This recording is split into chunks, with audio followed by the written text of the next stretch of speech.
Douglas Adams said in order to fly one must simply miss the ground, which is exactly what the Sidless Floyd were aiming for in 1968.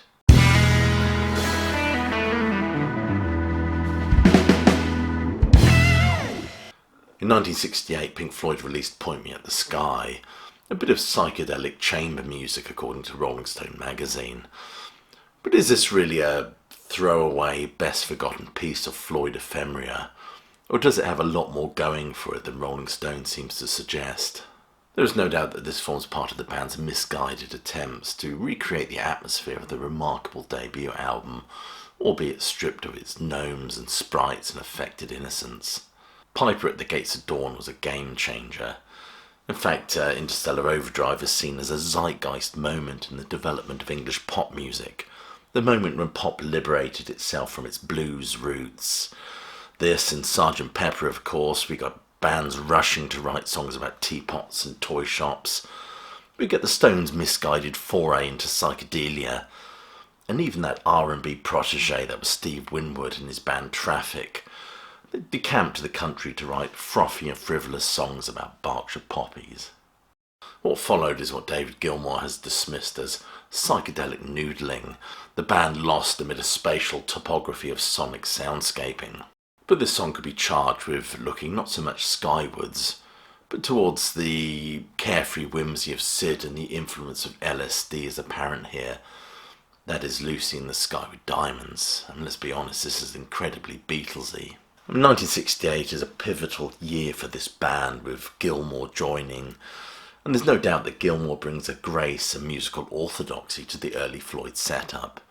But they were unable to recapture the through-the-looking-glass sense of wonder and sing-song cadences that so characterised those early Sid numbers.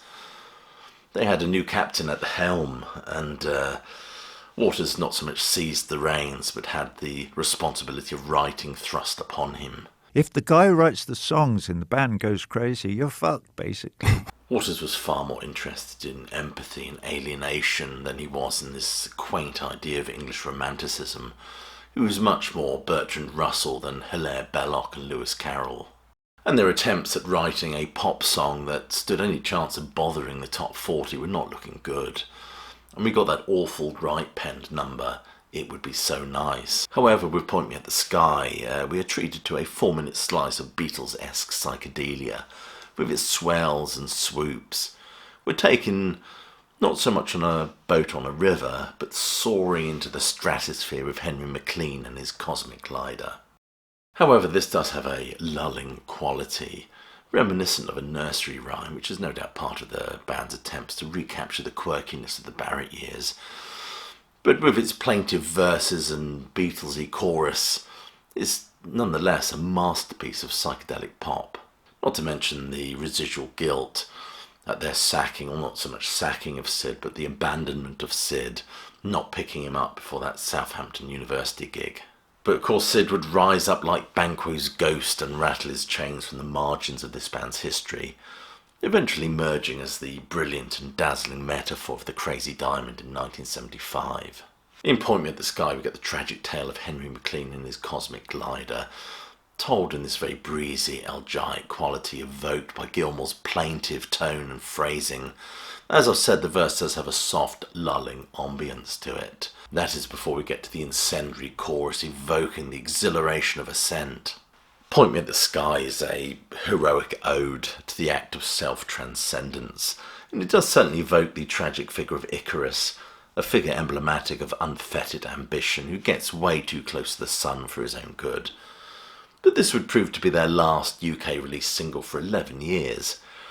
Nick Mason said that the band relished the chance to dress up like Biggles and fly about in a gypsy moth. Point Me at the Sky was recorded at the famous Abbey Road Studios, room 70 of Studios 2 and 3. This was late October, early November. And it was produced by Norman Smith, who was involved with those early Beatles records.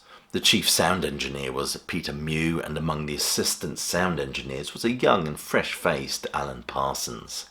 In this song, Henry asks Gene to accompany him, and it doesn't end well. We can assume that from the line, all we've got to say to you is goodbye. Then this is accompanied by the onomatopoeic repetition of crash, crash, and then goodbye. as Henry McLean and poor Jean meet rather abruptly with the terra firma of 1960s London. Roger Waters told the BBC in 2007 that he and Gilmore wrote this song after being pressured to write something very much in the same vein as Barrett. Nevertheless, what makes this one extraordinary is that some of those Water-esque motifs begin to emerge. We get the line, "Isn't it sad we're insane?"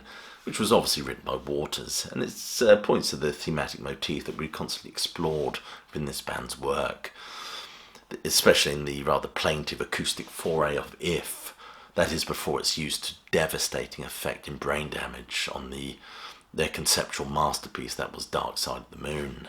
In this number we get the cautionary tale of an individual that's not just reckless, perhaps even suicidal, all wrapped up in some rather quaint psychedelic flourishes.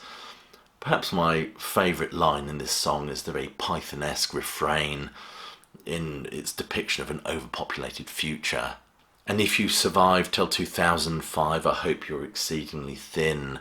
For if you are stout, you will have to breathe out when the people around you breathe in, breathe in, breathe in." The repetition sounding ironically like an exhalation. This reminds me very much of a sentiment expressed in an episode of Hancock's Half Hour from 1961 entitled "The Lift," written by the wonderful Galton and Simpson. And let's not underplay the influence of things like Monty Python and the Goons on British popular culture at the time. But in this episode of Hancock Half Hour, our hero is stuck in a lift, and he starts to ruminate on how an ever-increasing population might require one to start carrying their own air supply. And in true Darwinian fashion, the tallest man with the biggest hooter will survive. I often wonder if this informs Waters' writing of this verse.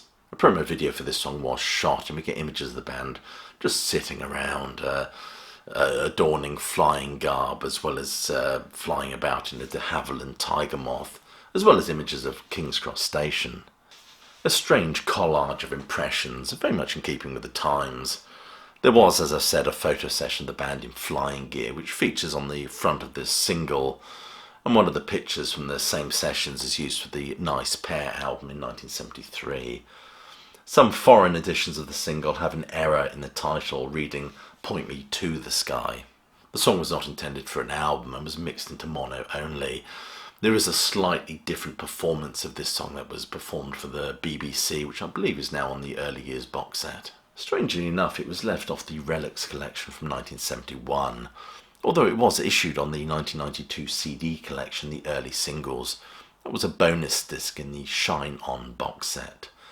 The song was eventually released in the United States in 1978 on a now rare promotional album, A Harvest Sampler, which contained an otherwise unavailable rechanneled stereo version, which was, of course, derived from the original mono mix.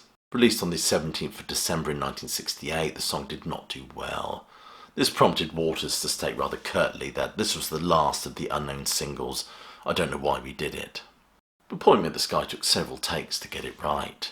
Gilmore's serene and atmospheric warbling is set against a background provided by Rick's Hammond organ, and the chorus or rock sequence is sung by Roger Waters.